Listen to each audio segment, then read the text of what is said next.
Now, I'd like to talk about moving on. And no, I'm not talking about moving on from our lives. I'm talking about moving on within our lives. Going on from the place of feeling complete guilt, complete shame, complete. You know what? I'm going to be honest here. A place where we're no longer feeling alone, where we're no longer in pain because of mistakes we made. A place where we can finally just let go and move forward and accept the blessings that God gave for us. You know, I was reading about the Israelites, right, when they were about to exit Egypt. And God told Moses basically to make sure there was nothing to tie them in to their past in Egypt. That they went as far as digging up everything that tied them to Egypt, that kept them in Egypt. Even the bones of the dead, God told them to move those bones out of the way, cut all ties. And I think that goes for our lives as well. We have to cut the ties of the things that constantly remind us of our past, that constantly drag us back to our past, the things that constantly make us feel guilty and ashamed for what we once did. Now, I'm not saying get rid of, actually, it can even be at the point of getting rid of friends, family, cutting ties with family members who make us feel less than we do. That can be a parent, that can be a brother, sister, cousin. It doesn't matter.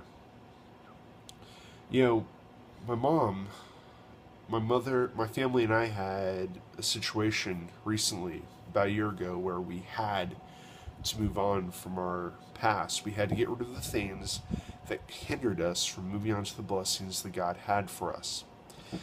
Sadly, it meant that we had to sever ties with my grandmother. And in doing that, we were severing ties with generational curses. My grandmother was making my mother feel guilty for reasons I still don't understand. My mom had this sense, and in a way, it's a sense that all of us who are only children have.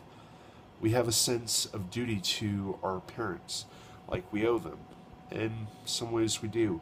But when there's an abuse, when there is a neglect, when there is basically a family member, a parent telling us that we are worthless, telling us that we are not going to amount to anything, treating us like garbage, then we do not have a choice but to sever the ties with that family member, with that parent, because they can drag us to that place. The ones who cut the deepest holes in our hearts, who cut the deepest wounds, are generally the ones who keep rubbing salt to that wound so we constantly feel pain. Now, we go and we justify it by saying, well, I don't think they know what they're doing. What if they do? What if they do know what they're doing? What if they are trying to keep us in that place where they have power over us? Now, that was one of the reasons why God said, unbury the dead.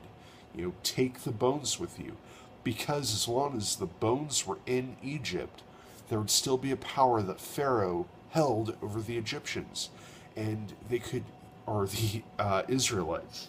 And the Israelites would never be able to move on to the promised land. And look what happened. They spent 40 years wandering the desert still.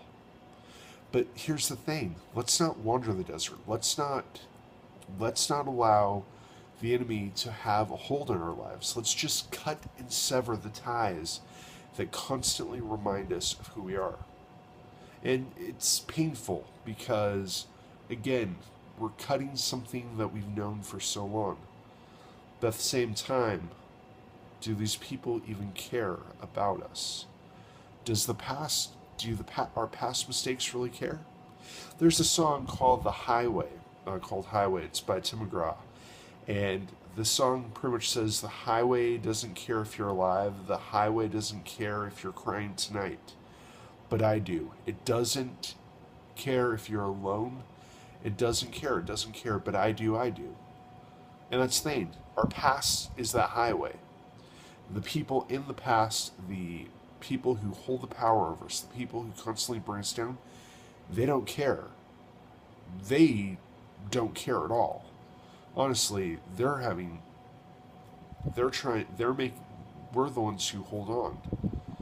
But God cares. I care. I know I care. God cares. And by getting rid of the past, we're able to move forward into the future, into the blessings that God has laid out for us, into the areas that God has laid for us. If we can't get rid of the past, if we can't cut those ties, I don't know. Me, I'm still trying to cut ties. But as I cut ties, more and more blessings have occurred. I've met someone who has been a major blessing to my life. Yeah, that's pretty much it. I want I want for us this week to really pray and ask the Lord to show us how to move into His promises, how to move away from the things that enslave us and make us feel less than He is trying to make us feel. This week, let's find that freedom finally from emotional pain, from mental pain, from spiritual pain, from physical pain. Let's find freedom in Christ. No more. No more holding on to the past. It's done. It's over. From this second on, you're moving out of the past. I hope. Well, at least I hope that does. I pray for peace and blessings on your life. Sean, signing out.